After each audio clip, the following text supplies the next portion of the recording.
الحمد للہ وکفا وسلام علی عبادہ الذین اصطفیٰ اما بعد۔ سورہ کہف کے 5 واقعات ہیں۔ ان میں سب سے پہلا واقعہ اصحاب کہف کا واقعہ ہے۔ یہ چند نوجوان تھے جو اپنا ایمان بچانے کے لیے ایک غار میں چلے گئے تھے، اور وہاں پہ اللہ نے ان کو 300 سال کے لیے لمبی نیند سلا دیا تھا۔ نہ ان کے جسم خراب ہوئے، نہ زمین نے ان کو گلایا، وہ کروٹیں بدلتے رہے اور زندہ رہے، اور 300 سال کے بعد اللہ نے پھر ان کو زندہ کر دیا۔ اور 300 سال کے بعد جو قوم تھی وہ ایمان والی تھی۔ جب غار میں گئے تھے تو قوم ایمان والی نہیں تھی، وقت کا بادشاہ کافر تھا اور وہ ایمان والوں کو ٹف ٹائم دے رہا تھا۔ پھر اللہ تعالیٰ نے جب ان کو دوبارہ جگایا تو قوم بھی ایمان والی تھی۔ وہ نوجوان اٹھے اور اللہ نے ان کو دکھا دیا کہ دیکھو حالات ہم اس طرح بدلتے ہیں۔ تو یہ ایک بڑا واقعہ ہے سورہ کہف کا۔ اس میں ہمیں یہ سبق ملتا ہے کہ حالات کو بدلنا عدلنا یہ اللہ کا کام ہے۔ حالات کو کون بدلتا ہے؟ اللہ۔ اللہ تعالیٰ مغیر الاحوال ہیں۔ یہ ہمیں کائنات جو چلتی نظر آ رہی ہے نا، ظاہر میں تو لگتا ہے کہ جیسے ہم کچھ کر رہے ہیں، لیکن سچی بات یہ ہے کہ اللہ اس کائنات کو چلا رہے ہیں۔ مجھے اپنے بچپن کی بات یاد ہے، میں پرائمری اسکول میں پڑھتا تھا تو ہمارے محلے میں پتلیوں کا تماشا دکھایا گیا۔ مجھے اس وقت سمجھ نہیں تھی، میں بہت چھوٹا بچہ تھا، تو میرے بڑے بھائی لے گئے۔ ایک آدمی آیا تھا اور اس نے ایک سٹیج لگایا، اور سٹیج کے اوپر ایک پردہ تھا، اور پردے کے آگے چھوٹے چھوٹے بندے تھے، مرد تھے، عورتیں تھیں، اور وہ آپس میں گفتگو بھی کرتے تھے اور آپس میں کھیلتے بھی تھے۔ تو میں چھوٹا بچہ تھا، میں اس کو دیکھ کے بڑا حیران ہوا کہ انسان اتنا چھوٹا بھی ہو سکتا ہے، 6 انچ کا انسان، مرد بھی عورتیں بھی باتیں کر رہے ہیں۔ جب کھیل دیکھ کر گھر واپس گئے تو میں نے اپنے بڑے بھائی سے پوچھا کہ یہ چھوٹے بندے کہاں ہوتے ہیں دنیا میں؟ تو وہ مسکرائے اور مجھے کہنے لگے کہ یہ پتلیاں تھیں، اور ان کے ساتھ ایک تار تھی، ڈور تھی، دھاگا تھا، اور جو پردہ ہے اس کے پیچھے ایک بندہ بیٹھا ہوا تھا۔ وہ پردے کے پیچھے سے ڈور اس طرح سے ہلاتا تھا کہ پتلی چلتی بھی تھی، آپس میں لڑتے بھی تھے، بھاگتے بھی تھے، دوڑتے بھی تھے، آوازیں وہ نکالتا تھا، لگتا تھا کہ جیسے پتلی بول رہی ہے۔ تو اس نے کہا کہ یہ پتلیوں کا تماشا تو ظاہر کا ہے، اصل میں تو دکھانے والا پردے کے پیچھے بیٹھا ہوا تھا۔ تو وہ بچپن کی بات آج بھی مجھے یاد آتی ہے کہ یہ ہمیں کائنات چلتی نظر آتی ہے۔ آنکھ دیکھتی ہے کہ انسان یہ کر رہا ہے، انسان وہ کر رہا ہے، انسان ایسے کیا، ہم نے ایسے کیا، اس نے ایسے کیا۔ حقیقت یہ ہے کہ اس کے پیچھے اللہ کی مرضی ہے، جو اللہ چاہتے ہیں وہ ہو رہا ہوتا ہے۔ اس لیے زندگی گزارنے کے 2 طریقے ہیں، ایک ہے مومن کا طریقہ، ایمان والا طریقہ، ایک ہے کافر کا طریقہ۔ کافر کی جو زندگی ہوتی ہے وہ مشاہدے پہ مبنی ہوتی ہے، جو آنکھ سے دیکھتا ہے اس کو مانتا ہے، اور مومن کی زندگی وہ ایمان پہ مبنی ہوتی ہے کہ جو اللہ فرماتے ہیں مومن اس کو مانتا ہے، ہوتا وہ ہے جو اللہ چاہتے ہیں۔ بس اس پوائنٹ کو ہم نے اچھی طرح یاد کرنا ہے سورہ کہف کی تعلیمات میں، کہ ہوگا وہ جو اللہ چاہیں گے۔ ہمیں اسی لیے ہر معاملے میں اللہ کی طرف رجوع کرنا چاہیے۔ تو مومن خبر کی زندگی گزارتا ہے اور کافر نظر کی زندگی گزارتا ہے۔ نظر کی زندگی سے مراد کیا ہے؟ مشاہدے کی زندگی۔ اور خبر کی زندگی سے کیا مراد ہے؟ کہ جو اللہ نے بتا دیا، اللہ کے رسول صلی اللہ علیہ وسلم نے بتا دیا۔ مثال کے طور پہ حدیث پاک میں آتا ہے کہ جو قوم گناہوں میں مبتلا ہوتی ہے اللہ تعالیٰ اس سے بارشوں کو بند کر دیتے ہیں۔ اب یہ ہے خبر کی اطلاع، اللہ نے ایک بتا دیا، نبی علیہ السلام نے بتا دیا کہ جو قوم گناہوں میں مبتلا ہو جاتی ہے اللہ ان سے بارشوں کو روک لیتے ہیں۔ اب بارشیں زیادہ ہوں اس کے لیے ہمیں استغفار کرنا چاہیے، یہ سچی بات ہے، اور موسم ایسا اور موسم ویسا، اور اس وجہ سے بارش نہ ہو سکی، اس وجہ سے بارش نہ ہو سکی، یہ جو ہمارا مشاہدہ ہے نا، یہ نظر کی زندگی ہے۔ اس کو آپ ذرا اس طرح سے سمجھیے کہ جب کوئی مریض ہاسپٹل میں آتا ہے نا اور اس کو بخار ہو تو ڈاکٹر اس بخار کی کچھ وجوہات لکھ لیتا ہے۔ اس مریض کو بخار تھا اور اس بخار کی ایک وجہ انفیکشن بھی ہو سکتی ہے، ایک وجہ ملیریا بھی ہو سکتا ہے، ایک وجہ نمونیا بھی ہو سکتا ہے، ایک وجہ وائرس بھی ہو سکتا ہے، تو مختلف ریزنز ہو سکتی ہیں۔ یہ جو پروبیبل ریزن ہے نا، ان کو کہتے ہیں ڈفرینشیل ریزن۔ تو ڈاکٹر لکھتا ہے کہ اس مریض کو بخار تھا اور اس کی ڈفرینشیل ریزنز یہ ہیں، وہ 4-5 لکھ دیتا ہے۔ پھر اس کے بعد اس کا بلڈ ٹیسٹ کے لیے لیبارٹری بھیجتا ہے، اور لیبارٹری والے ٹیسٹ کے بعد کنفرم کرتے ہیں کہ یہ ملیریا تھا یا انفیکشن کی وجہ سے تھا۔ وہ جو فائنل ریزن کا پتہ چلتا ہے نا ٹیسٹ کے بعد، اس کو کہتے ہیں ڈیفینیٹ ریزن۔ یہ ڈیفینیٹ ریزن ہے، اس کی وجہ سے بخار ہوا۔ تو ایک ڈفرینشیل ریزن ہوتی ہے اور ایک ڈیفینیٹ ریزن ہوتی ہے۔ ہم جو نظر سے دیکھتے ہیں نا سارا کچھ، یہ ڈفرینشیل ریزنز ہیں، ہو بھی سکتی ہیں نہیں بھی ہو سکتی، لیکن اللہ نے جو بتا دیا یا نبی علیہ السلام نے جو بتا دیا حدیث مبارکہ میں، وہ جو ریزن ہوتی ہے وہ ڈیفینیٹ ریزن ہوتی ہے۔ چنانچہ قرآن پاک میں فرمایا گیا کہ جو قوم استغفار زیادہ کرتی ہے اللہ ان کو بارشیں عطا فرماتا ہے۔ تو یہ ریزن کون سی ہوئی؟ ڈیفینیٹ ریزن ہوئی، پکی بات ہے۔ جو قوم استغفار کرے گی اللہ اس کو زیادہ بارشیں عطا فرمائیں گے۔ حدیث مبارکہ میں ہے جو قوم بدکاری میں مبتلا ہو جاتی ہے ان قوم میں نئی نئی بیماریاں پیدا ہو جاتی ہیں جو کبھی سنی بھی نہیں ہوں گی۔ آپ دیکھیں کہ جن قوموں میں آج حیا کی کمی ہے اور بدکاری زیادہ ہے، وہاں پر عجیب و غریب نئی نئی بیماریاں آ رہی ہیں۔ ہمارے بڑوں نے کبھی ان کا نام بھی نہیں سنا تھا۔ آپ یہ بتائیں کہ یہ جو ٹینشن کا لفظ ہے یہ اردو کا ہے یا انگریزی کا ہے؟ انگریزی کا ہے، اردو میں لفظ ہی نہیں تھا۔ اینگزائٹی کا لفظ انگریزی کا ہے یا اردو کا ہے؟ ہماری اردو میں الفاظ اس لیے نہیں کہ ہمارے اسلاف کی زندگی میں یہ کیفیتیں ہوتی نہیں تھیں، انہوں نے اس کے لیے لفظ ہی نہیں بنایا۔ یہ تو غیروں کی زندگی کی کیفیات تھیں، اور آزاد زندگی گزارنے کی وجہ سے، گناہوں کی زندگی گزارنے کی وجہ سے وہ کیفیات ہمارے اندر بھی آ گئیں، اور ہمیں بھی ان کی زبان کے لفظ اپنی زبان میں استعمال کرنے پڑ گئے۔ آج جس کو دیکھو اسی کو ٹینشن ہو رہی ہے، بھئی یہ کیا مصیبت ہے؟ تو یہ چیز گناہوں کی وجہ سے ہوتی ہے۔ تو اس کا مطلب یہ ہوا کہ ہمیں اللہ پر ایمان کو مضبوط رکھنا چاہیے اور کام وہ کرنا چاہیے جو اللہ نے ہمیں حکم فرمایا ہے۔ آنکھ جو بھی دیکھ رہی ہو وہ غلط ہو سکتا ہے، لیکن اللہ نے جو کہہ دیا، رسول اللہ صلی اللہ علیہ وسلم نے جو فرما دیا، وہ غلط نہیں ہو سکتا، وہ ہمیشہ سچا ثابت ہوگا۔ اس کو کہتے ہیں یقین محکم اور ایمان کامل۔ ہر مومن کے دل میں یہ یقین پکا ہونا چاہیے۔ چنانچہ وہ نوجوان جانتے تھے کہ ہم ایمان کو بچانے کے لیے جو ہے وہ ہمارے لیے ایمان بچانا مشکل ہو گیا ہے۔ اب ایمان کیسے بچے گا؟ اللہ ہی بچائیں گے۔ تو اللہ کی طرف رجوع کرنے کے لیے وہ شہر سے اپنے گھروں کو چھوڑ کر پہاڑوں کے اندر غار میں چلے گئے، اور پھر اللہ نے ان کے ایمان کی حفاظت کر کے دکھا دی نا۔ اسی طرح ہم اللہ یقین رکھیں گے، اللہ تعالیٰ ہمارے حالات کو سنوار دیں گے۔ اب اس کو تھوڑا اور اچھی طرح سمجھ لیجئے کیونکہ معاملہ ہے اہم۔ ایمان پکا ہونا چاہیے بندے کا۔ حضرت موسیٰ علیہ الصلوۃ والسلام کو وحی نازل ہوئی، وما تلک بیمینک یا موسیٰ، اے موسیٰ علیہ السلام آپ کے ہاتھ میں کیا چیز ہے؟ تو موسیٰ علیہ السلام کے ہاتھ میں ڈنڈا تھا، عصا تھا، لکڑی تھی جس کو انہوں نے پکڑا ہوا تھا۔ وہ بکریاں چراتے تھے، اور بکریاں چرانے والے کے ہاتھ میں ڈنڈا ہونا ضروری ہوتا ہے کیونکہ وہ بکری کو ذرا دور سے دکھاتا ہے اور بکری پھر سیدھے راستے پہ آ جاتی ہے، ورنہ تنگ کرتی ہے، ادھر بھاگتی ہے ادھر بھاگتی ہے۔ تو جب اللہ نے پوچھا اے میرے پیارے موسیٰ علیہ السلام آپ کے ہاتھ میں کیا ہے؟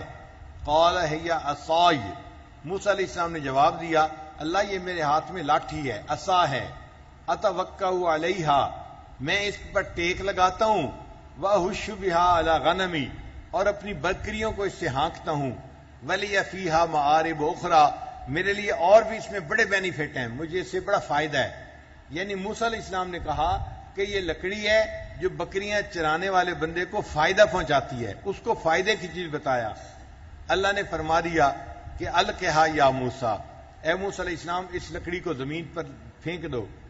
اب حضرت موسیٰ علیہ السلام نے جب عصا کو زمین کے اوپر پھینکا فَإِذَا هِيَ حَيَّةٌ تَسْعَىٰ، وہ تو بڑا سانپ بن گیا۔ تسعا کہتے ہیں بھاگنے والے کو، اور حیہ کہتے ہیں پائتھن کو، بڑا اژدہا بن گیا۔ فَأَوْجَسَ فِي نَفْسِهِ خِیفَةً مُوسیٰ، حضرت موسیٰ علیہ السلام تو اژدہا کو دیکھ کے ڈر گئے، یہ فطرت ہے انسان کی۔ جب اچانک انہوں نے اژدہا کو دیکھا تو گھبرا گئے۔ اللہ نے فرمایا لا تخف، ڈرو نہیں، خذھا، اس کو پکڑ لیجئے، سنعیدھا سیرتھا الاولی، ہم اس کو دوبارہ پہلے والی سیرت میں لوٹا دیں گے۔ تو موسیٰ علیہ السلام نے جب اژدہا کو پکڑا تو وہ پھر عصا بن گیا۔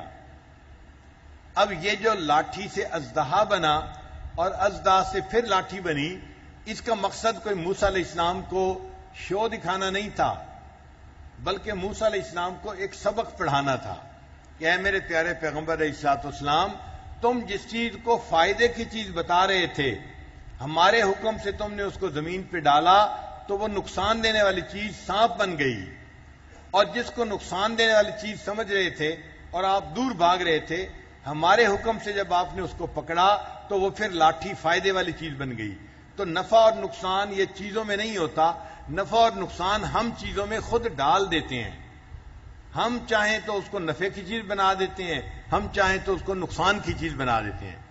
جیسے گلاس ہوتا ہے نا، اس کے اندر دودھ ڈالیں تو یہ ہماری مرضی، پانی ڈالیں تو یہ ہماری مرضی، شربت ڈالیں تو یہ ہماری مرضی۔ تو گلاس کے اندر چیز کو ڈالنا کس کی مرضی ہوتی ہے؟ بندے کی مرضی ہوتی ہے۔ اسی طرح حالات میں نفع ڈالنا کس کے اختیار میں ہے؟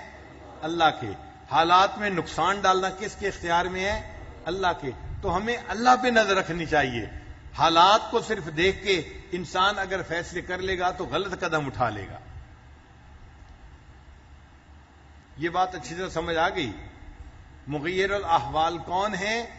اللہ تعالیٰ ہے۔ اچھا، اب اس کی اور آگے اپلیکیشن بھی سن لیجئے۔ حضرت موسیٰ علیہ السلام یہ معجزہ لے کر فرعون کے پاس آئے اس کو دین کی طرف بلانے کے لیے۔ تو فرعون نے ان سے پوچھا آپ نے نبوت کا دعویٰ کیا ہے، آپ کی نبوت کی دلیل کیا ہے؟ انہوں نے عصا کو زمین پہ ڈال کے دکھایا اور وہ اژدہا بن گیا۔ تو فرعون بھی ڈر گیا۔ اب بجائے اس کے کہ وہ ایمان لاتا، فرعون کے جو حواری تھے انہوں نے اس کو کہا کہ دیکھو یہ بندہ جادوگر ہے اور یہ جادو کے زور پہ آپ سے بادشاہت لینا چاہتا ہے، تو آپ اس بندے سے اپنے جادوگروں کا مقابلہ کروائیں۔ تو فرعون کو بات سمجھ میں آ گئی، اس نے کہا ٹھیک ہے، میں اپنے ملک کے جادوگروں کو بلاتا ہوں اور میں آپ سے ان کا مقابلہ کرواتا ہوں۔ لہذا فرعون نے اپنے ملک کے جادوگروں کو بلا لیا۔ اب بہت سارے جادوگر آ گئے۔ جب مقابلہ شروع ہوا تو فرعون اس مقابلے کو خود دیکھ رہا تھا۔ پہلے جادوگروں نے اپنی رسیاں ڈالیں، ان کی رسیاں جو تھیں وہ چھوٹے چھوٹے سانپ بن گئیں۔ اب حضرت موسیٰ علیہ السلام کھڑے ہیں اور ان کے چاروں طرف سانپ چل رہے ہیں۔ اب آپ ذرا غور کریں کہ بندہ کھڑا ہو اور چاروں طرف سانپ چل رہے ہوں تو کتنی پریشانی کی بات ہے، کتنے خوف کی بات ہے۔ حضرت موسیٰ علیہ السلام ان سانپوں کو دیکھ کے حیران ہو گئے۔ اب اگر وہ اپنی عقل سے سوچتے کہ مجھے کیا کرنا چاہیے، تو عقل کہتی ہے کہ موسیٰ علیہ السلام آپ کے ہاتھ میں عصا ہے اور یہ چھوٹے چھوٹے سانپ آپ کے ارد گرد ہیں، آپ عصا کو مضبوطی سے پکڑ کے رکھیں، جو سانپ قریب آئے اس سانپ کے سر پہ لاٹھی ماریں تاکہ وہ سانپ مر جائے۔ آپ کے بچنے کی یہی ایک ہی صورت ہے اور کوئی صورت نہیں ہے۔ موسیٰ علیہ السلام چونکہ پیغمبر تھے، انہوں نے اللہ سے پوچھا اللہ مجھے کیا کرنا چاہیے؟ اللہ کا حکم آ گیا الق عصاک، اے میرے موسیٰ علیہ السلام اپنے عصا کو زمین پہ ڈال دیجئے۔ اب عقل چیختی ہے، عقل چلاتی ہے کہ اللہ کے بندے لاٹھی تو تمہارے ہاتھ میں ہے، لاٹھی بھی زمین پہ پھینک دو گے پھر تو تمہارے بچنے کی کوئی صورت پاسبل ہی نہیں ہے۔ مگر موسیٰ علیہ السلام نے وہ نہیں کیا جو عقل کہتی تھی، بلکہ وہ کیا جو اللہ کا حکم کہتا تھا. جب انہوں نے عصا ڈالا تو وہ اژدہا بن گیا اور اس اژدہا نے ان چھوٹے چھوٹے تمام سانپوں کو کھا لیا اور اللہ نے موسیٰ علیہ السلام کو کامیاب فرما دیا. پھر موسیٰ علیہ السلام اپنی قوم کو لے کے دریائے نیل کے کنارے پہنچے. اب آگے دریا ہے, کشتی نہیں, کیسے جائیں؟ کھڑے ہیں, انتظار کر رہے ہیں. اتنے میں پیچھے سے فرعون اپنی پوری فوج کو لے کے آ گیا. اب موسیٰ علیہ السلام کے جو ساتھی تھے وہ گھبرا گئے کہ حضرت اب تو ہم سینڈوچ بن گئے, آگے دریا ہے, جا نہیں سکتے, پیچھے انسانوں کا دریا ہے, پیچھے بھی نہیں جا سکتے, اب تو ہم پھنس گئے. قال موسیٰ علیہ السلام نے اس وقت کہا ان معی ربی سیہدین, میرے ساتھ میرا رب ہے, وہ ضرور میری رہنمائی فرمائے گا. موسیٰ علیہ السلام کا یقین کامل تھا, پکا تھا. وہ دیکھ بھی رہے تھے آگے دریا ہے اور پیچھے انسانوں کا دریا ہے, ہم نہ آگے جا سکتے ہیں نہ پیچھے جا سکتے ہیں, نہ جائے ماندن نہ پائے رفتن, پھنس گئے, کیا کریں؟ مگر وہ سمجھتے تھے کہ اللہ میرے ساتھ ہے, اللہ رہنمائی فرما دے گا. چنانچہ ایسے وقت میں اللہ تعالیٰ سے موسیٰ علیہ السلام نے رجوع کیا, اللہ کیا کروں؟ اللہ نے حکم فرمایا ان اضرب بعصاک البحر, میرے پیارے موسیٰ علیہ السلام اس پانی پر عصا ماریے. اب دریا کے پانی پہ آپ لاٹھی ماریں تو کیا ہوتا ہے؟ عقل کہتی ہے کچھ بھی نہیں ہوتا. عقل کہتی ہے یہ کیا کام کر رہے ہو بے فائدہ قسم کا, بھئی پانی پہ لاٹھی مارو گے کیا ہوگا؟ اگر تم نے مارنی ہے تو لاٹھی کو مضبوطی سے پکڑو, جب پیچھے والی فوج قریب آ جائے تو یہ لاٹھی فرعون کے سر پہ مارنا, پھر کچھ ہوگا, اس سے پہلے کچھ نہیں ہوتا. عقل کہتی ہے پانی پہ مارنے سے کچھ نہیں ہوتا, اور خبر کہتی ہے کہ پانی پہ لاٹھی مارو. موسیٰ علیہ السلام چونکہ اللہ کے پیغمبر تھے, انہوں نے پانی پہ لاٹھی ماری. اللہ فرماتے ہیں کہ ہم نے دریا کے اندر 12 راستے بنا دیے, اور موسیٰ علیہ السلام کے پاس 12 قبیلے تھے, ہر قبیلہ ایک راستے سے دریا پار کر کے چلا گیا, اور موسیٰ علیہ السلام کامیاب ہو گئے. جب فرعون پہنچا اس نے کہا بھی راستے تو بنے ہی ہوئے ہیں, چلو میں بھی چلتا ہوں. اس نے بھی اپنی فوج کو دریا میں داخلے کے لیے حکم دے دیا. جب پوری فوج دریا میں داخل ہو گئی تو دریا کا پانی مل گیا اور پوری فوج فرعون سمیت پانی کے اندر غرق ہو گئی. تو اللہ تعالیٰ نے موسیٰ علیہ السلام کو کامیاب کر کے دکھا دیا. پھر ایک تیسرا واقعہ پیش آیا. موسیٰ علیہ السلام اپنی قوم کو لے کے وادی تیہ میں پہنچے. یہ ایک وادی تھی جو ایک کھلا میدان تھا بہت بڑا, اور اس قوم کو اللہ نے یہاں پر کئی سال رکھنا تھا. وہاں پانی نہیں تھا. چنانچہ قوم کے لوگوں نے موسیٰ علیہ السلام سے کہا کہ حضرت یہاں تو پینے کو پانی نہیں, جینے کو پانی نہیں, ہم کیسے یہاں رہیں گے؟ اب جب ایک آدمی کو بتایا جائے کہ جی یہاں پانی نہیں ہے تو وہ سوچے تو دماغ کہتا ہے کہ تمہارے پاس لاٹھی ہے, تم لاٹھی سے گڑھا کھودو, مگر خیال رکھنا کہ لاٹھی ٹوٹنے نہ پائے. اگر لاٹھی ٹوٹ گئی تو پھر تم گڑھا بھی نہیں کھود سکو گے اور پانی بھی نہیں نکال سکو گے. موسیٰ علیہ السلام نے اللہ سے پوچھا اے اللہ مجھے کیا کرنا چاہیے؟ قرآن مجید کی آیت ہے, اللہ نے فرمایا ان اضرب بعصاک الحجر, میرے پیارے پیغمبر اسلام اس لاٹھی کو پتھر پر مار دیجئے. عقل چیختی ہے, چلاتی ہے, شور مچاتی ہے. اگر کہتی ہے کہ اگر تمہارے ہاتھ میں ایک لاٹھی ہے اور اس کو بھی تم پتھر پہ مارو گے تو لاٹھی بھی ٹوٹ جائے گی, امید کا آخری سہارا بھی ختم ہو جائے گا. مگر اللہ کا حکم ہے نہیں, لاٹھی کو پتھر پہ مارو. حضرت موسیٰ علیہ السلام چونکہ پیغمبر تھے, انہوں نے وہ کیا جو اللہ کا حکم تھا. حدیث قرآن پاک میں ہے کہ جب انہوں نے لاٹھی پتھر پہ ماری, اللہ نے اس چٹان سے چشمے کو جاری فرما دیا اور پوری قوم کو پینے کے لیے استعمال کے لیے وہاں سے پانی مل گیا. تو کامیابی کس میں ہے؟ خبر پر عمل کرنے میں ہے. نظر پر عمل کریں گے تو ہم دھوکہ بھی اٹھا سکتے ہیں. ہمارا مشاہدہ ٹھیک بھی ہو سکتا ہے اور کبھی ٹھیک نہیں بھی ہو سکتا, چونکہ یہ ڈفرینشیل ریزن ہے, یہ پروبیبلٹی ہے, پاسبل ہے ہو جائے اور پاسبل ہے نہ ہو. اس لیے زندگی کی بنیاد مشاہدے پہ نہ رکھیں, زندگی کی بنیاد اللہ کے حکم پر رکھیں. جو اللہ کے حکم پہ بنیاد رکھے گا ہمیشہ کامیاب ہوگا، چونکہ اس کے ساتھ اللہ کی مدد ہے۔ اللہ ذلت کے نقشوں میں سے عزت نکال دیں گے اس کے لیے، اور جو اپنی نظر پہ جو ہے یقین کرے گا، اللہ اس کے لیے عزت کے نقشوں میں سے ذلت نکال دیں گے۔ اس لیے مومن وہ ہوتا ہے جو اللہ پہ ایمان کو مضبوط رکھتا ہے اور اللہ کے وعدوں پہ بھروسہ کرتا ہے، اور بالآخر اسی بندے کو کامیابی نصیب ہوتی ہے۔ یہ بات اچھی طرح ذہن نشین ہو گئی۔ اب اس کے لیے ایک اور واقعہ سن لیجئے کہ حضرت موسیٰ علیہ السلام جب بچے تھے، ماں کی گود میں تھے، اس وقت فرعون نے قانون بنایا ہوا تھا کہ جو بنی اسرائیل میں بچہ پیدا ہوتا، بچے کو ذبح کر دیا جاتا تھا، اور اگر لڑکی پیدا ہوتی تو اس کو زندہ رکھا جاتا تھا۔ آپ دیکھیے کتنا ظالم بادشاہ تھا فرعون۔ آج کے زمانے میں کسی کے بچے کو کوئی ہاتھ لگا کے تو دیکھو، انسان کی بادشاہت چلی جائے گی، حکومت الٹ جائے گی۔ لیکن اس زمانے میں اس نے ہزاروں بچوں کو ذبح کروایا۔ پوری قوم میں کوئی بندہ آواز اٹھانے والا نہیں تھا، کوئی اس کو پوچھنے والا نہیں تھا کہ تم یہ ظلم کیوں کر رہے ہو، معصوم بچوں کو کیوں ذبح کرواتے ہو۔ اب موسیٰ علیہ السلام کی والدہ گھبرانے لگی کہ اگر پولیس کو پتہ چل گیا کہ میرے گھر میں دودھ پیتا بچہ ہے، وہ پکڑ کے لے جائے گی اور بچے کو ذبح کر دیا جائے گا۔ تو اللہ نے موسیٰ علیہ السلام کی والدہ کے دل میں الہام فرمایا۔ قرآن مجید کی آیت سن لیجئے، اللہ فرماتے ہیں وَأَوْحَيْنَا إِلَىٰ أُمِّ مُوسَىٰ أَنْ أَرْضِعِيهِ، ہم نے وحی کی، الہام کیا موسیٰ علیہ السلام کی والدہ کو، آپ اپنے بچے کو دودھ پلائیے۔ فَإِذَا خِفْتِ عَلَيْهِ، اور اگر آپ کو ڈر لگے کہ بچے کو پولیس پکڑ کے لے جائے گی، فَأَلْقِيهِ فِي الْيَمِّ، آپ اس بچے کو دریا میں ڈال دیجئے۔ فَلْيُلْقِهِ الْيَمُّ بِالسَّاحِلِ، پھر دریا سے یہ بچہ ساحل پر جائے گا۔ يَأْخُذْهُ عَدُوٌّ لِّي وَعَدُوٌّ اللَّهِ، اور اس بچے کو وہ بندہ پکڑے گا جو بچے کا بھی دشمن ہے، اللہ فرماتے ہیں میرا بھی دشمن ہے، یعنی فرعون۔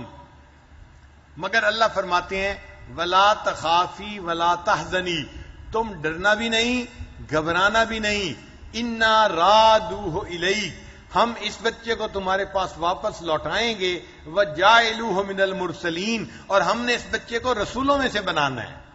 تو اللہ نے موسیٰ علیہ السلام کی والدہ کو یہ پیغام دیا، اور آزاد ہے، اور ماں بچے کے معاملے میں بڑی ٹچی ہوتی ہے، اس لیے بڑی غمزدہ بھی تھی کہ میں بچے کو دریا میں کیسے ڈالوں۔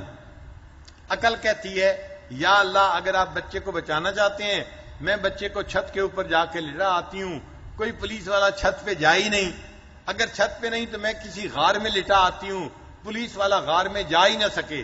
مگر اللہ تعالیٰ بندے کے مشاہدے کو توڑوانا چاہتے ہیں کہ تم مشاہدے کو توڑو تب میری مدد آئے گی۔ اللہ نے فرمایا اس کو دریا میں ڈالو۔ اب موسیٰ علیہ السلام کی والدہ نے بچے کو ایک بکسے میں ڈالا اور بکسے کو دریا میں ڈال دیا۔ اب دیکھیں بکسے میں اگر بچہ ہو تو بکسے کو واٹر پروف ہونا چاہیے کہ پانی اندر نہ جا سکے، اگر اس کے اندر پانی چلا جائے تو بچہ ڈوب کے مرے گا۔ اب اس کو اگر واٹر پروف بنائیں تو وہ ایئر ٹائٹ بھی بن جائے گا۔ عقل کہتی ہے تیرا بچہ ہرگز نہیں بچتا، تو اگر بکسے کو واٹر پروف بنائے گی تو بکسے میں ہوا نہیں جائے گی، تیرا بچہ سانس گھٹ کے مر جائے گا، اور اگر اس میں سوراخ رکھے گی ہوا کے لیے تو دریا میں ڈال رہی ہو اس میں سے پانی جائے گا اور تیرا بچہ ڈوب کے مر جائے گا۔ تو دونوں صورتوں میں تیرا بچہ زندہ نہیں بچتا۔ لیکن ماں کو اللہ کے وعدے پہ بھروسہ تھا کہ میرے اللہ نے فرمایا ہے مجھے وہ کرنا ہے جو اللہ چاہتے ہیں۔ اس نے بچے کو بکسے میں ڈالا اور بکسے کو پانی کے اندر پھینک دیا۔ ماں گھر واپس آ گئی۔ اب جو بکسا تھا وہ پانی کے اندر تیرتا تیرتا تیرتا دریا میں جا رہا ہے۔ اللہ کی شان دیکھیں، شام کا وقت تھا اور فرعون اپنی بیوی کے ساتھ دریا کے کنارے چہل قدمی کے لیے آیا ہوا تھا۔ اب وہ جو چہل قدمی کر رہا تھا تو تفاسیر میں لکھا ہوا ہے 800 نوکر اس کے ارد گرد پہلا دے رہے تھے اور خدمت کے لیے موجود تھے۔ 800 بندے بادشاہ سلامت کے ارد گرد تھے، یہ اس کا پروٹوکول تھا اس زمانے کا۔ اب بادشاہ دریا کے کنارے ہے اور وہ جو ارد گرد محافظ تھے انہوں نے دیکھا کہ دریا میں ایک بکسا آ رہا ہے، تو ان میں سے ایک بندہ جو تھا وہ دریا کے اندر گیا اور بکسے کو اٹھا کے لایا۔ اب جب بکسے کو اٹھا کے لایا تو فرعون کی بیوی بھی پاس تھی. اس نے کہا اچھا بکسے کو کھولو, اس میں کیا ہے؟ اللہ فرماتے ہیں وَأَلْقَيْتُ عَلَيْكَ مَحَبَّةً مِّنِّي, اے میرے پیارے موسیٰ علیہ السلام, ہم نے آپ کے چہرے پر محبت کی تجلی ڈال دی تھی. اللہ تعالیٰ نے موسیٰ علیہ السلام کو اتنی خوبصورتی دی تھی, جو ان کے چہرے کو دیکھتا تھا وہ محبت میں گرفتار ہو جاتا تھا. بچے تو ویسے ہی خوبصورت ہوتے ہیں, پیارے ہوتے ہیں, معصوم ہوتے ہیں, اور اگر اللہ ان پر خوبصورتی کی تجلی ڈال دے پھر تو نور علی نور کی مانند ہو گیا نا. اب جب بکسے کو کھولا گیا تو ایک بچہ ہے جو اس بکسے کے اندر لیٹا ہوا ہے, چھوٹا بیبی ہے, انفینٹ ہے جو لیٹا ہوا ہے. اب فرعون کی بیوی نے جب دیکھا اتنا خوبصورت اور چھوٹا بیٹا, کہنے لگی لا تقتلوہ, اس بچے کو قتل نہیں کرنا, عسیٰ ان ینفعنا او نتخذہ ولدا, ہمیں یہ بچہ فائدہ دے گا, ہم اس بچے کو اپنا بیٹا بنائیں گے. فرعون کا اپنا بیٹا نہیں تھا, تو جب بیوی نے کہہ دیا ہم اس کو بیٹا بنائیں گے تو فرعون نے بیوی کی بات کو مان لیا, دھوکہ کھا گیا. اس کے دل میں یہ بات آئی کہ جب اس بچے کو میں اپنے گھر میں پالوں گا, اپنا بیٹا بنا لوں گا, یہ مجھ سے تاج و تخت کیوں چھینے گا, یہ میرا دشمن کیوں بنے گا, اس لیے میں اس کو اپنا جو ہے وہ بیٹا بنا لیتا ہوں. اس نے پھر بچے کو قتل کرنے کا حکم واپس لے لیا. ٹھیک ہے جی, اس بچے کو ہم جو ہے نا وہ قتل نہیں کریں گے. سبحان اللہ, ہزاروں بچوں کو قتل کرنے والا بادشاہ ایک بچے کو آنکھوں سے دیکھتا ہے اور پھر کہتا ہے کہ جی ٹھیک ہے اس کو قتل نہیں کرنا. یہاں سے ایک نقطہ اور بھی سمجھ لیجئے کہ آج کل عورتیں کہتی ہیں کہ جی خاوند ہماری بات نہیں سنتے. میں کہتا ہوں خدا کی بندیو, وقت کے بڑے بڑے فرعون اپنی بیویوں کی بات سنتے رہے. ہزاروں بچوں کو فرعون نے قتل کروایا تھا, لیکن اس بچے کے بارے میں بیوی نے کہا لا تقتلوہ, اس کو قتل نہیں کرنا. یہ ہوم گورنمنٹ اتنی مضبوط ہوتی ہے کہ جب یہ آرڈر ایشو کر دیتی ہے تو وقت کے بڑے بڑے فرعون بھی اس پر لبیک کہہ دیتے ہیں. تو بادشاہ نے کہا ٹھیک ہے اس کو قتل نہیں کرتے. لو جی, اس کو بیٹا بنا لیا گیا. اب اس بیٹے کو فرعون اور اس کی بیوی اپنے محل میں لے کے آئے. کافی وقت ہو چکا تھا, بچے کو بھوک لگی ہوئی تھی, تو بچہ رو رہا تھا, اس کو دودھ چاہیے تھا. اس زمانے میں یہ فیڈر کی مائیں نہیں ہوتی تھی, آج کل تو پلاسٹک کے فیڈر ہے نا, آپ اس میں دودھ بنائیں اور بچے کو پلائیں. اس زمانے میں یہ فیڈر کی مائیں نہیں ہوتی تھی, عورتیں خود فیڈ کرتی تھی بچے کو دودھ. اب بچہ جب رو رہا ہے, فرعون نے حکم جاری کیا کسی عورت کو بلایا جائے جو میرے بچے کو دودھ پلائے. اللہ قرآن مجید میں فرماتے ہیں وَحَرَّمْنَا عَلَيْهِ الْمَرَاضِعَ مِنْ قَبْلِ, اے میرے پیارے موسیٰ علیہ السلام, ہم نے آپ کے اوپر عورتوں کے دودھ کو حرام کر دیا تھا. اب جو عورت آتی ہے بچے کو دودھ فیڈ کرنا چاہتی ہے, بچہ دودھ نہیں پیتا, روتا رہتا ہے. اب عورتیں بھی پریشان ہیں, یہ کسی عورت کا دودھ ہی نہیں ایکسپٹ کر رہا اور روتا ہے. فرعون بھی پریشان کہ بچہ رو کیوں رہا ہے, دودھ پی لیتا چپ ہو جاتا تو آسانی ہو جاتی. چنانچہ پوری رات فرعون عورتوں کو بلواتا رہا جو دودھ پلانے والی تھیں, جن کے گھروں میں بچے تھے وہ آئیں اور میرے بچے کو بھی دودھ پلائیں. بچے نے کسی عورت کا دودھ نہیں قبول کیا. صبح کا وقت ہو گیا. اللہ تعالیٰ قرآن مجید میں فرماتے ہیں کہ وَأَصْبَحَ فُؤَادُ أُمِّ مُوسَىٰ فَارِغًا, موسیٰ علیہ السلام کی والدہ نے بڑی غمزدہ حالت میں صبح کی, ساری رات پریشان تھی. ماں تھی نا, اس کے دل میں یہ خیال تھا پتہ نہیں میرا بیٹا زندہ ہوگا یا پانی میں ڈوب چکا ہوگا, مجھے کیا پتا کیا حال ہے اس کا. ان قادت لدبدی بہی لولا اربتنا علی قلبہا, اللہ فرماتے ہیں اگر ہم اس عورت کے دل پر گرا نہ دیتے وہ رو پڑتی اور لوگوں کو پتہ چل جاتا کہ وہ جو بچہ ہے نا وہ اس کا بیٹا ہے. ہم نے اس کے دل کو گرا دیے رکھی کہ تم نے رونا نہیں ہے, تو وہ مضبوط دل کر کے کہ ٹھیک رہی اور وہ روئی نہیں. جب صبح ہو گئی اس کو اطلاع ملی کہ فرعون نے بچے کو پکڑ لیا ہے اور بچے کو دودھ پلانا چاہتا ہے, مگر بچہ کسی جو ہے وہ عورت کا دودھ قبول نہیں کر رہا. تو فرعون, تو موسیٰ علیہ السلام کی ایک بہن تھی, کوئی 6-7 سال کی بچی ہوگی. ماں نے اسے کہا بیٹی تم فرعون کے محل میں جاؤ اور ذرا اپنے بھائی کی خبر لا کے مجھے بتاؤ, بھائی کس حال میں ہے. وہ چھوٹی بچی بھاگتی گئی فرعون کے محل کے اندر. اس نے وہاں عجیب منظر دیکھا, بچہ رو رہا ہے, عورتیں دودھ پلانا چاہتی ہیں, بچہ دودھ نہیں پیتا, اور فرعون بھی پریشان, فرعون کی بیوی بھی پریشان. تو جب اس نے یہ منظر دیکھا تو اس بچی نے فرعون کو کہا ہل ادلکم علی اہل بیت یکفلونہ لکم وہم لہ ناصحون، میں تمہیں ایسے گھر والوں کے بارے میں بتاؤں کہ جو اس بچے کو دودھ پلائیں گے اور اس کے لیے بڑے جو ہے وہ خیر خواہی کا عمل کرنے والے ہوں گے۔ جب اس نے فرعون سے یہ ڈائریکٹ کوسچن پوچھا تو فرعون کو بات کھٹکی کہ یہ لڑکی کیوں کہہ رہی ہے۔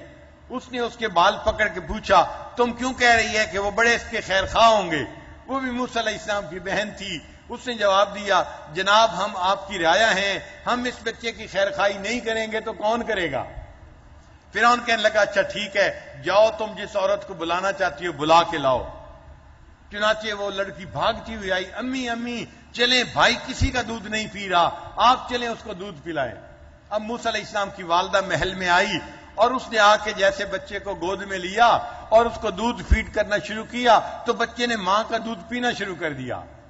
فرعون کو اطلاع ملی جناب بچے نے ایک عورت کا دودھ پینا شروع کر دیا ہے۔ فرعون پوری رات کا تھکا ہوا تھا، خدائی کا دعویٰ کرنے والا، حال دیکھو ایک رات جاگ کے حالت خراب ہو گئی تھی۔ کہنے لگا اچھا بچے نے دودھ پینا شروع کر دیا، میں تو اب جا کے ذرا سو رہا ہوں، آرام کر رہا ہوں، جب دوپہر میں اٹھوں گا نا پھر اس عورت سے بات کروں گا، میرے اٹھنے تک عورت کو گھر سے جانے نہ دینا۔ فرعون کمرے میں جا کے سو گیا اور موسیٰ علیہ السلام کی والدہ اپنے بچے کو گود میں لے کے کھلاتی رہی۔ اب دوپہر کا وقت ہو گیا تو موسیٰ علیہ السلام کی والدہ چاہتی تھی میں اپنے گھر واپس جاؤں اور محل والے اس کو واپس آنے نہیں دے رہے تھے۔ اب وہ پھنس گئی، نہ کہاں جائے، گھر جانے نہیں دیتے، وہاں اس کو پکڑ کے رکھا ہوا ہے۔ چنانچہ فرعون صاحب اٹھے اور وہ باہر آئے۔ اب ان کو کہا گیا جناب یہ عورت تو یہاں ٹکتی نہیں، کہتی ہے میں نے گھر واپس جانا ہے۔ فرعون نے کہا اس عورت کو، موسیٰ علیہ السلام کی والدہ کو، میں محل میں تمہیں بہترین جگہ رہائش کی دوں گا، کھانے کی آسانی ہوگی، نوکر چاکر ہوں گے، ہر سہولت میسر ہوگی، تم میرے بیٹے کو یہاں رہ کے دودھ پلاؤ، بس تمہارا کام یہ ہے۔ اس نے کہا جناب اپنا گھونسلہ اپنا کچا ہو یا پکا، مجھے تو اپنا گھر ہی اچھا لگتا ہے، میں تو اپنے گھر واپس جا رہی ہوں، مجھے نہیں پرواہ بچے کو دودھ کوئی پلاتا ہے یا نہیں پلاتا۔ جب وہ جانے لگی تو فرعون کہنے لگا اچھا اب یہ لوگ عقل مند تو ہوتے ہیں نا، جو بادشاہ ہوتے ہیں، حاکم ہوتے ہیں۔ تو فرعون نے عقل دوڑائی، عقل نے کہا یہ گھر جا رہی ہے نا تو بچے کو اس کے ساتھ اسی کے گھر بھیج دو، یہ وہیں پہ دودھ پلایا کرے، بچے کی پرورش تو ہو جائے گی۔ چنانچہ فرعون نے اسے کہا کہ اچھا تم گھر جا رہی ہو، میں تمہارا راستہ نہیں روکتا، تم بچے کو اپنے ساتھ گھر لے جاؤ، اس کو وہیں پہ دودھ پلاؤ اور میں تمہاری مہینے کی تنخواہ تمہارے گھر بھجوا دیا کروں گا۔ اللہ فرماتے ہیں کہ فرددناہ الی امہ، ہم نے اس بچے کو اس کی ماں کے پاس واپس لوٹا دیا، کئی تقر عینھا، تاکہ ماں کی آنکھیں ٹھنڈی ہوں، ولتعلم، اور وہ جان لے ان وعد اللہ حق، کہ اللہ کے وعدے ہمیشہ سچے ہوتے ہیں، ولکن اکثرہم لا یعلمون، اور اکثر لوگ اس بات کو نہیں جانتے۔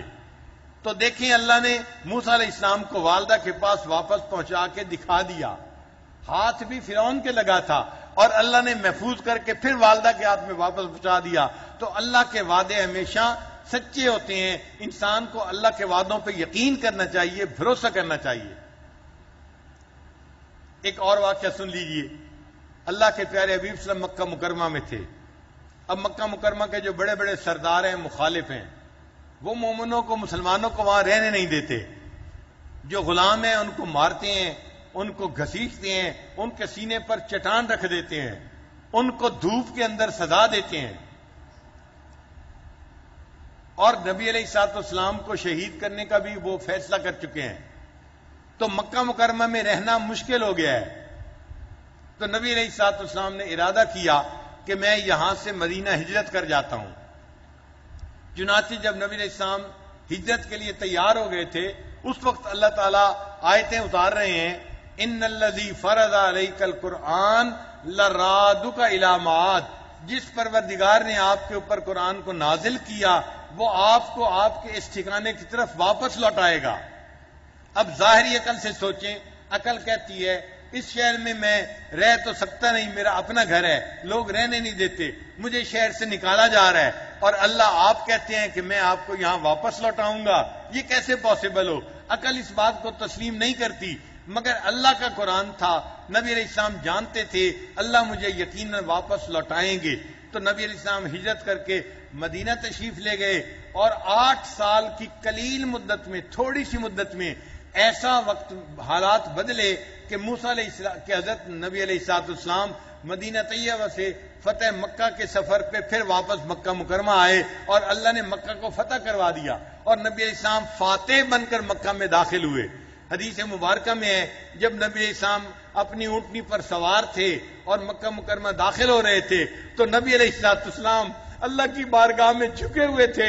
آپ کی پیشانی جھکی ہوئی تھی. آپ اللہ کے سامنے گویا سجدہ کر رہے تھے اور زبان سے فرما رہے تھے الحمدللہ وحدہ، اس ایک اللہ کے لیے سب تعریفیں ہیں. انجز وعدہ، اس نے اپنے وعدے کو سچا کر دکھایا. وہزم الاحزاب وحدہ، اور سارے قبیلوں کو ایک اللہ نے شکست عطا فرمائی اور مجھ کمزور بندے کو اللہ نے فاتح بنا کر اس مکہ میں آج واپس لوٹا دیا. تو اس کا مطلب یہ کہ اللہ جو وعدہ کرتے ہیں ہمیشہ سچا ہوتا ہے. جو قرآن میں آ گیا یا حدیث میں آ گیا ہمیں اس کے مطابق زندگی کو بسر کرنا ہے. ہم ہمیشہ کامیاب ہوں گے. اگر ہم مشاہدے کے اوپر جائیں گے تو مشاہدہ ٹھیک بھی ہو سکتا ہے، مشاہدہ غلط بھی ہو سکتا ہے، انسان دھوکہ بھی کھا سکتا ہے. اس لیے اللہ تعالیٰ پہ کامل یقین کا ہونا، مضبوط ایمان کا ہونا ہمارے لیے ضروری ہے.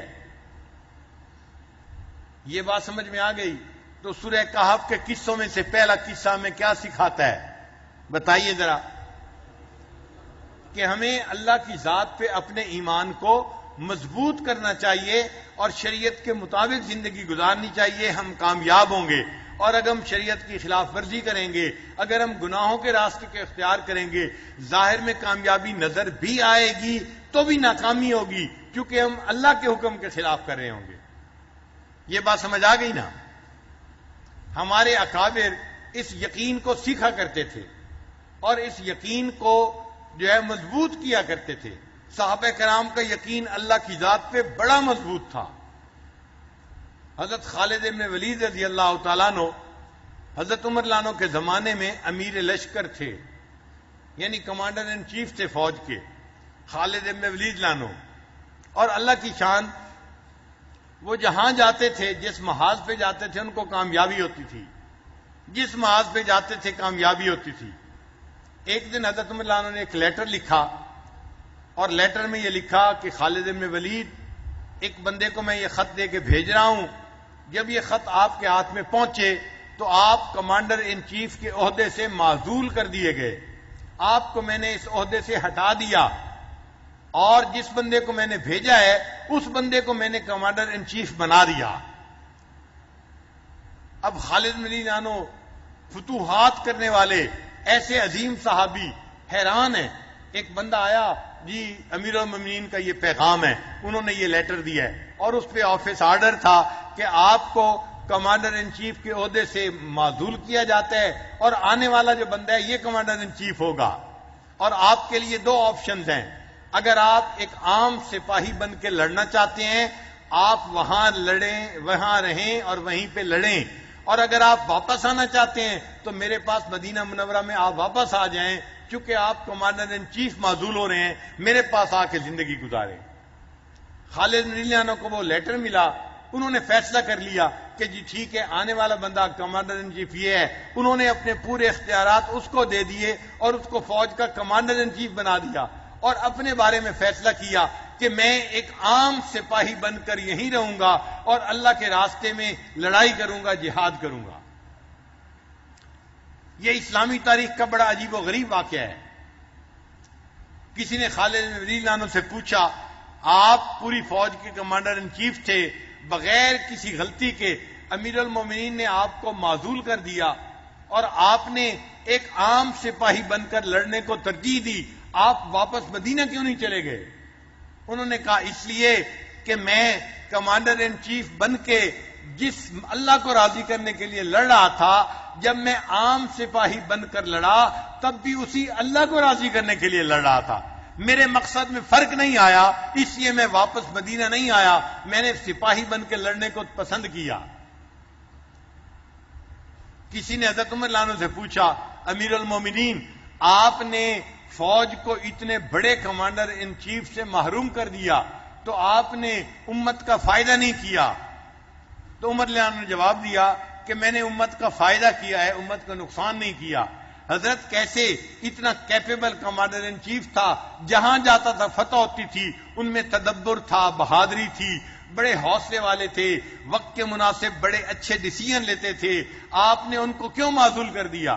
عمر رضی اللہ عنہ نے جواب دیا اصل وجہ یہ تھی عمر کے خالد بن ولید جہاں جاتے تھے اللہ ان کو فتح عطا فرماتے تھے، اور لوگوں کے ذہن میں یہ بات آ رہی تھی خالد جہاں قدم اٹھائے گا ہمیشہ فتح پائے گا.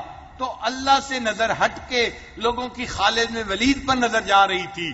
میرے دل میں ڈر ہوا ایسا نہ ہو کہ لوگوں کا ایمان کمزور ہو جائے، اللہ سے نظر ہٹ کے بندے پہ چلی جائے. میں نے امت کو ایک کمانڈر ان چیف سے تو محروم کر دیا، میں نے امت کے ایمان کو محفوظ کر لیا.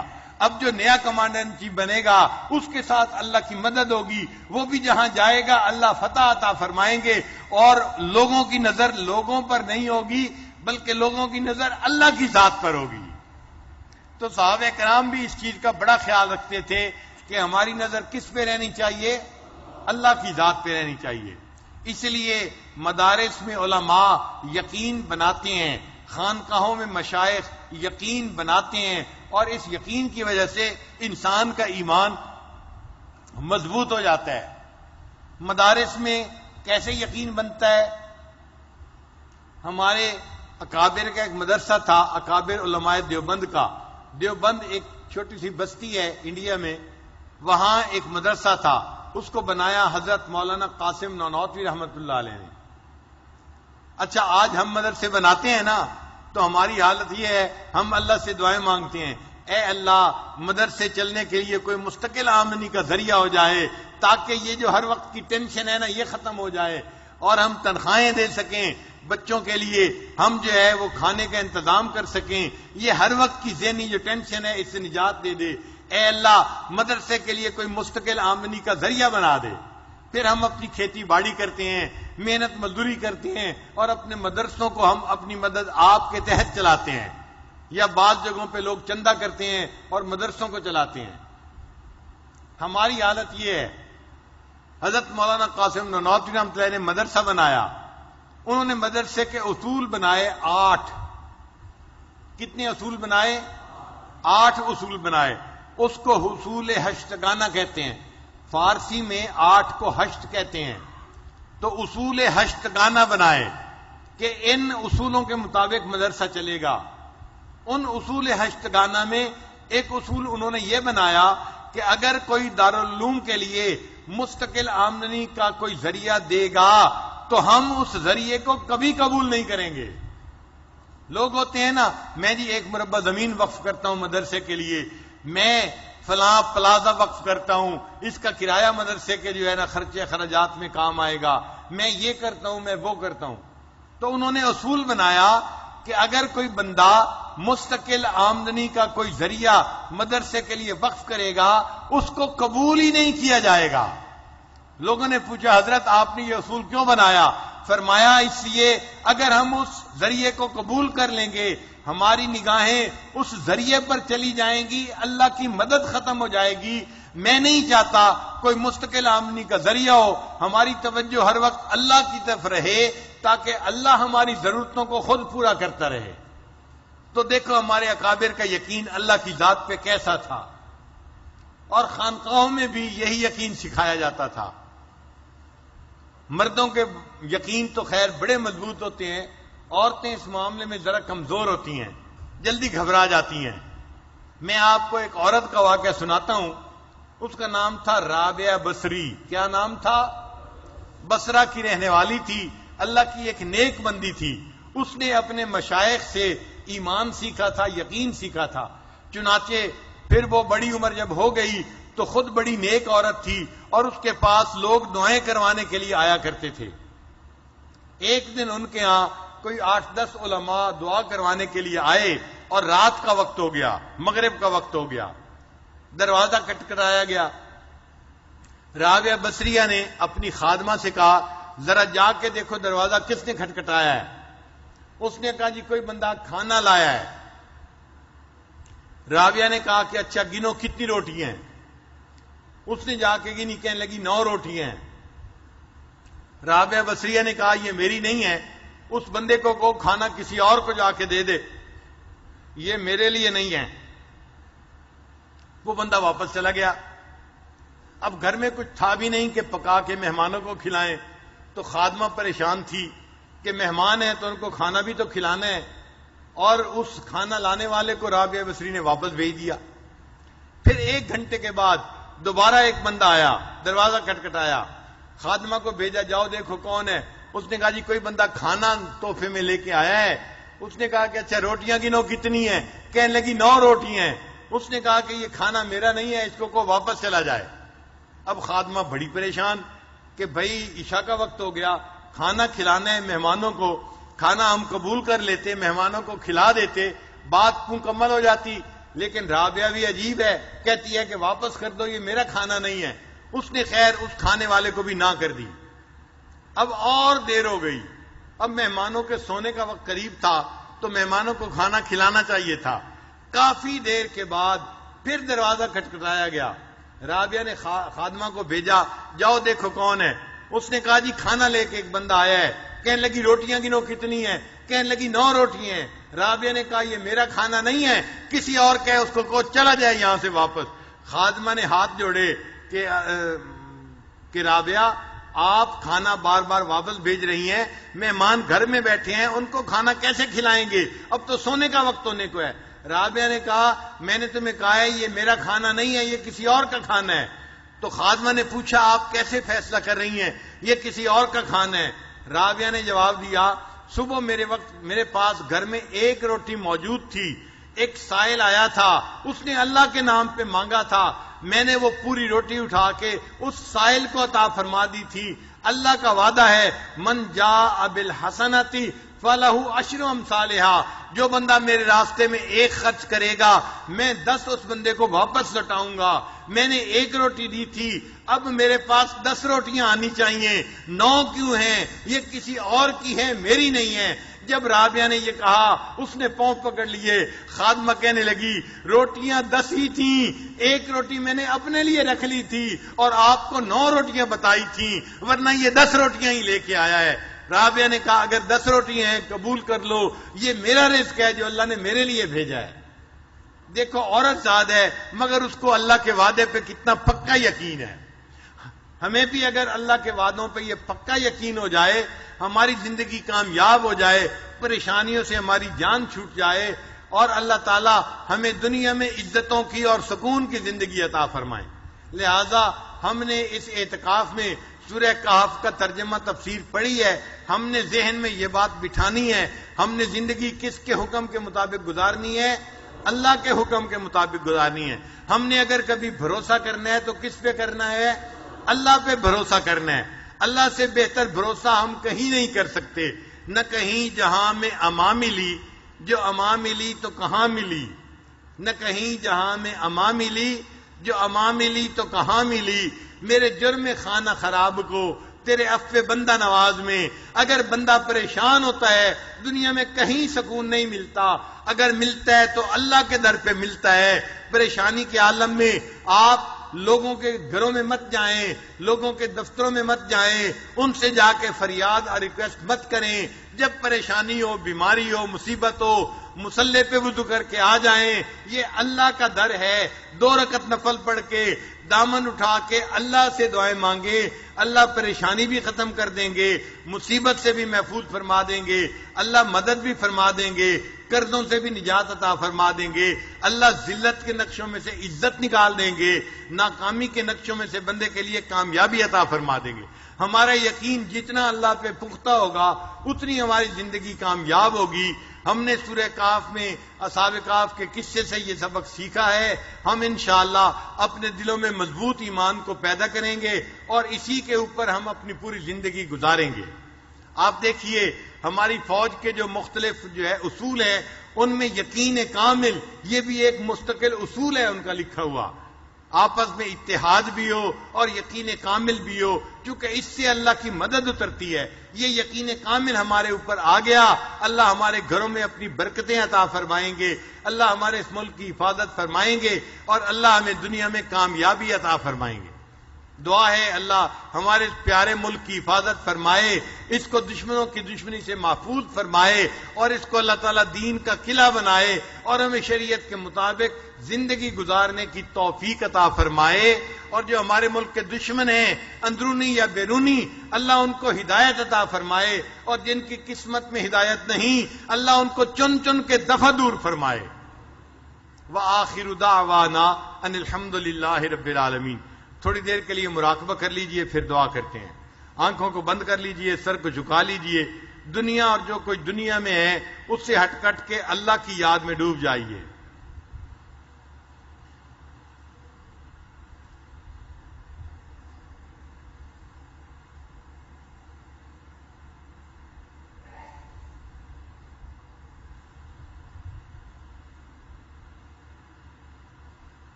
اپنے من میں ڈوب کر پا جا سراغ زندگی،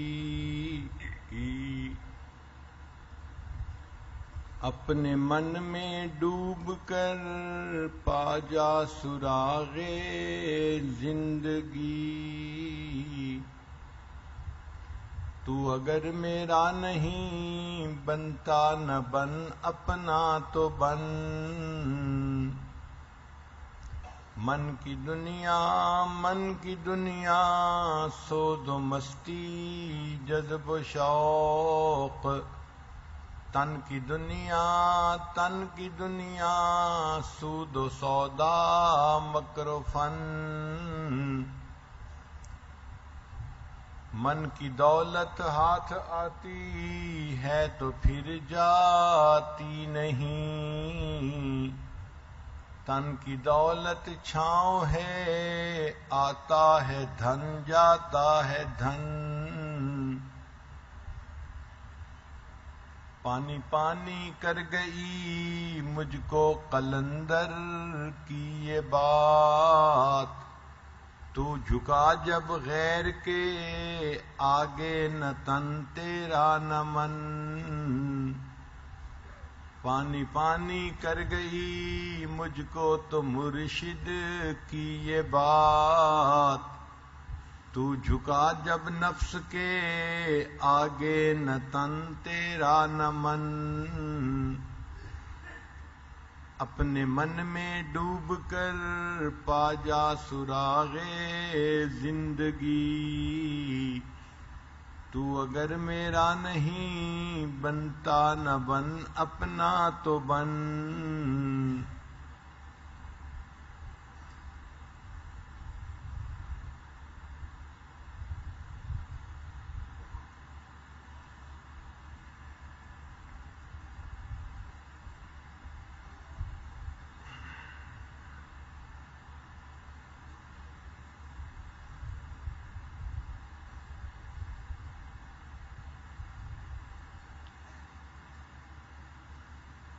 لا الہ الا اللہ محمد الرسول اللہ. دعا سے پہلے توبہ کے کلمات پڑھ لیجئے. رمضان مبارک کا وقت ہے، ہم اپنے سب گناہوں سے سچی پکی توبہ کر لیں تاکہ اللہ تعالی ہماری بخشش کا فیصلہ فرما دیں. الحمدللہ وکفا وسلام علی عبادہ الذین اصطفیٰ اما بعد. یہ کلمات سچے دل کے ساتھ پیچھے پیچھے پڑھتے جائیے. بسم اللہ الرحمن الرحیم.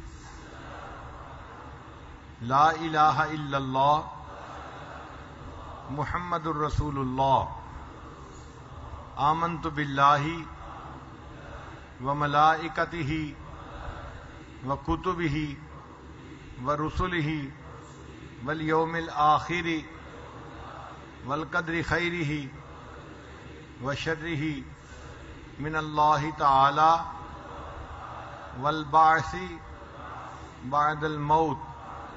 آمنت باللہ کما ہوا باسمائہ وصفاتہ وقبلت جمیع احکامہ اقرار باللسان وتصدیق بالقلب.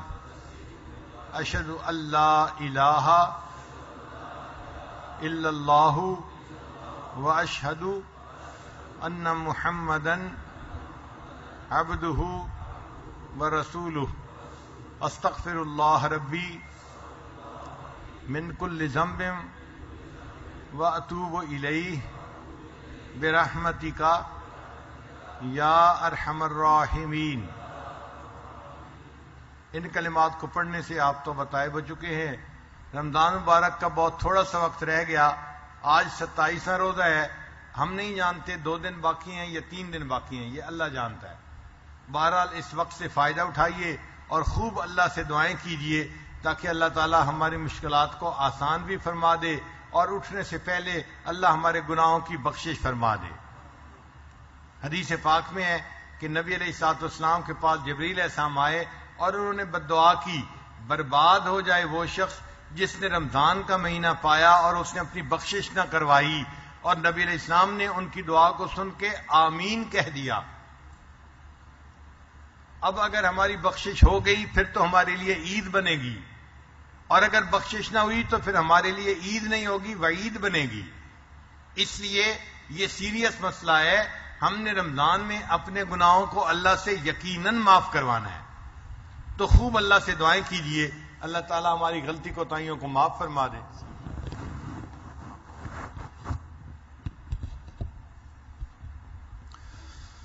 آمین. الحمد للہ رب العالمین والعاقبۃ للمتقین والصلاة والسلام علی رسولہ محمد وآلہ واصحابہ اجمعین.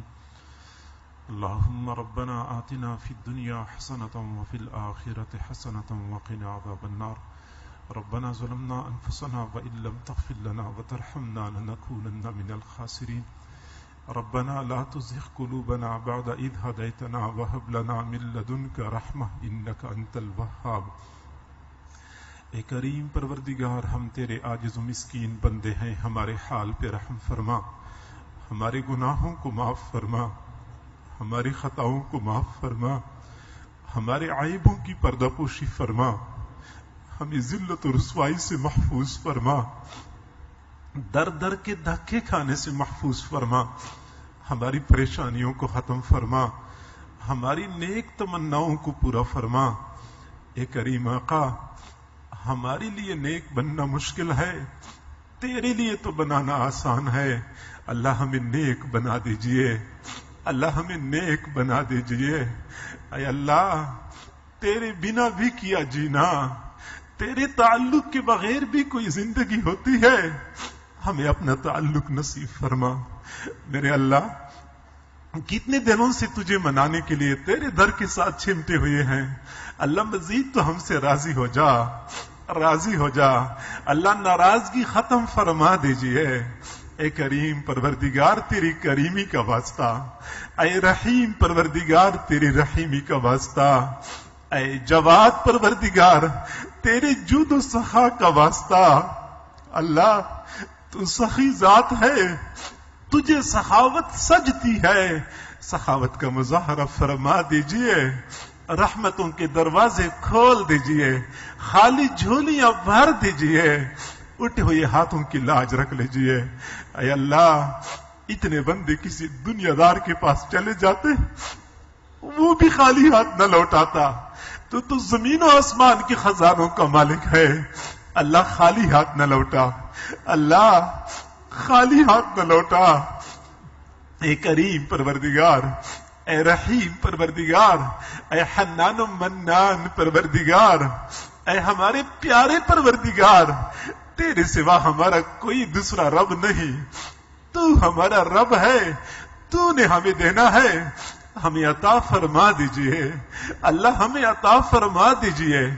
کریم آقا دنیا میں ہم نے دیکھا ہے جو جتنا بڑا سخی ہوتا ہے اس کے دروازے پہ بھکاریوں کا اتنا ہی بڑا ہجوم ہوتا ہے، اللہ تو سب سے بڑا سخی ہے، تیرے دروازے پہ بھکاریوں کا بڑا ہجوم ہے، اللہ ان بھکاریوں کو خالی ہاتھ نہ لوٹا، اللہ خالی ہاتھ نہ لوٹا۔ کریم آقا جتنے بھی حضرات موجود ہیں یا دور لوگ دعاؤں پر آمین کہہ رہے ہیں، اللہ سب کو دعاؤں میں وافر حصہ نصیب فرما، سب پر ایک مرتبہ محبت کی نظر ڈال دیجئے اللہ، وہ محبت کی نظر جو تو نے بشر حافی پر ڈالی تھی، وہ دنیا کے شراب خانے میں شراب کے نشے میں مست ہے، تیری محبت کی نظر پڑ گئی، تو نے ان کو اپنا دیوانہ بنا دیا۔ اللہ جب تو اپنانے پہ آتا ہے شراب خانوں سے لوگوں کو اٹھا کے اپنا بنا دیتا ہے، اللہ ہم شراب خانے میں تو جمع نہیں ہو چکے، اللہ ہم نے شراب تو نہیں پی ہوئی، تیری محبت کی تلاش میں در در کی ٹھوکریں کھاتے ہوئے یہاں پہنچ چکے ہیں، اللہ ہمارے دلوں میں اپنی محبت کا ایک قطرہ ٹپکا دیجئے، اپنا دیوانہ بنا دیجئے اللہ، غیر سے بیگانہ بنا دیجئے۔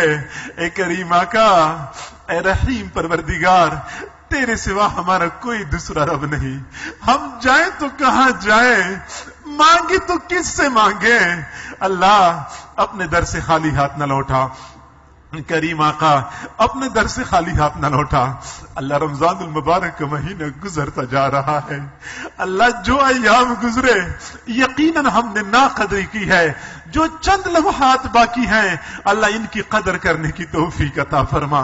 ہمیں اچھی طرح پتہ ہے رمضان میں اگر ہم شقی ثابت ہو گئے ہم کبھی بھی سعید نہیں بن سکتے، اللہ شقاوت سے بچا لیجئے، اللہ بدبختی سے بچا لیجئے۔ اے اللہ نیک لوگ دعاؤں کی قبولیت کے لیے نیک اعمال کا واسطہ پیش کرتے ہیں، ہمیں تو اپنی جھولیوں میں گناہوں کے سوا کچھ بھی نظر نہیں آتا، اللہ ہم کیا پیش کریں، محرومی اور یاس سے بچا لیجئے۔ کریم آقا اپنے در سے خالی ہاتھ نہ لوٹا، ہماری ان دعاؤں کو اپنی رحمت سے قبول و منظور فرما۔ اللہ کوئی تجھ سے کاریں مانگتا ہوگا، کوئی تجھ سے کوٹھیاں مانگتا ہوگا، اللہ ہم تجھ سے تیری رضا کے طلبگار ہیں، اپنی رضا نصیب فرما، اپنی رضا نصیب فرما۔ اے کریم آقا ناراضگی ختم فرما دیجئے، اللہ ہماری طرف سے پوری قوم کے حق میں توبہ قبول فرما لیجئے، اللہ ہم اپنی طرف سے توبہ کرتے ہیں، پوری قوم کی جانب سے توبہ کرتے ہیں، اللہ ہماری توبہ قبول فرما لیجئے۔ اے کریم آقا تمام حضرات کی تمام نیک تمناؤں کو پورا فرما، ہمارے والدین اعزاء اقرباء آباء و اجداد جو فوت ہو چکے ہیں اللہ ان کی مغفرت فرما، جنت الفردوس کے اعلی مقامات عطا فرما۔ اے کریم آقا ہمیں روز آخرت اپنے محبوب صلی اللہ علیہ وسلم کے سامنے سرخرو فرما، اپنے اساتذہ کے سامنے، اپنے مشائخ کے سامنے شرمندہ نہ فرما، سرخرو فرما دیجئے۔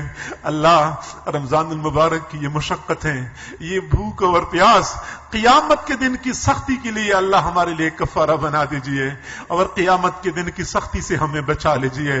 اللہ آج جو روزہ رکھنے والے پیاس برداشت کرتے ہیں، یہ پیاس قیامت کے دن محبوب صلی اللہ علیہ وسلم کے ہاتھوں سے حوض کوثر کا جام ملنے کا باعث بنا دیجئے۔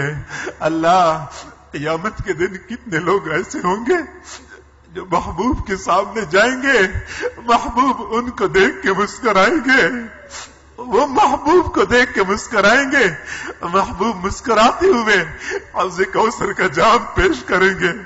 اللہ کتنے سعادت مند لوگ ہوں گے، ایسی سعادتیں ہمیں بھی عطا فرما دیجئے، ہمیں بھی ایسا سعادت مند بنا دیجئے۔ دنیا میں ہمیں بار بار اپنے محبوب کا دیدار نصیب فرما، خواب کی حالت میں دیدار نصیب فرما، حرمین شریفین کی زیارت بار بار نصیب فرما، ہماری اس پیارے ملک کی حفاظت فرما۔ اللہ یہ ملک مختلف بحرانوں کا شکار ہے، اللہ بحرانوں سے چھٹکارا عطا فرما۔ اللہ رمضان تو رحمتوں کا مہینہ ہے، پورے ملک کے بارے میں رحمتوں کے فیصلے نازل فرما، بد امنی کو امن میں تبدیل فرما۔ اللہ معلوم نہیں کس کی نظر لگ گئی ہماری اس ملک کو، اللہ قوم کے سارے افراد کو آپس میں محبت عطا فرما، وحدت نصیب فرما، اتفاق و اتحاد عطا فرما، بد امنی کو امن میں تبدیل فرما، قحط کو فراوانی میں تبدیل فرما۔ اے کریمہ کا یہ ملک کفریہ طاقتوں میں کانٹے کی طرح ان کی آنکھوں میں کھٹکتا ہے، اللہ اس ملک کو بقا نصیب فرما، سرحدات کی حفاظت فرما، نظریات کی حفاظت فرما، اور کریم پروردگار جو ادارے اس ملک کو بچانے کی کوشش کر رہے ہیں، اس ملک کی تقویت کے لیے کوششیں کر رہے ہیں، اللہ ان کے ساتھ اپنی مدد شامل حال فرما، قدم قدم پہ اپنا ساتھ نصیب فرما۔ اللہ ناکامی سے بچا لیجئے، کامیابیاں عطا فرما، اس ملک کو اسلام کا قلعہ بنا، اللہ اسلام کا قلعہ بنا۔ اللہ جیسے ہم آزادی کے ساتھ اس ملک میں دین کا کام کر رہے ہیں، اللہ اس آزادی کی قدر کرنے کی توفیق عطا فرما، اللہ اس آزادی کو سلب نہ فرما، اور کریم پروردگار آسانیاں پیدا فرما۔ جو اس ملک کی دشمن ہے، اندرونی ہے یا بیرونی ہے، اللہ ان کو ہدایت نصیب فرما۔ اگر تو نے ہدایت نہیں دینی، چن چن کے دفع دور فرما، چن چن کے دفع دور فرما، ہمیں آزادی کی قدر کرنے کی توفیق عطا فرما، ہماری ان دعاؤں کو اپنی رحمت سے قبول و منظور فرما۔ جو حضرات دعاؤں کے بارے میں بار بار کہہ رہے ہیں، تمام حضرات کی تمام نیک تمناؤں کو پورا فرما۔ بعض احباب کی گھریلو پریشانیاں ہیں، بعض کے گھروں میں بیمار ہیں، بعض کے رشتوں کے مسائل ہیں، اللہ یہاں آئے ہیں تجھ سے منوانے کے لیے آئے ہیں، اللہ مان جا، اللہ ہماری پریشانیوں کو ختم فرما دیجئے، اللہ تو راضی ہو جا، پوری قوم سے راضی ہو جا، پوری امت مسلمہ سے راضی ہو جا، جہاں جہاں مسلمان پریشان ہیں سب کی پریشانیوں کو ختم فرما، ہماری ان دعاؤں کو اپنی رحمت سے قبول و منظور فرما۔ وصلی اللہ تعالی علی خیر خلقہ محمد وآلہ واصحابہ اجمعین برحمتک یا ارحم الراحمین۔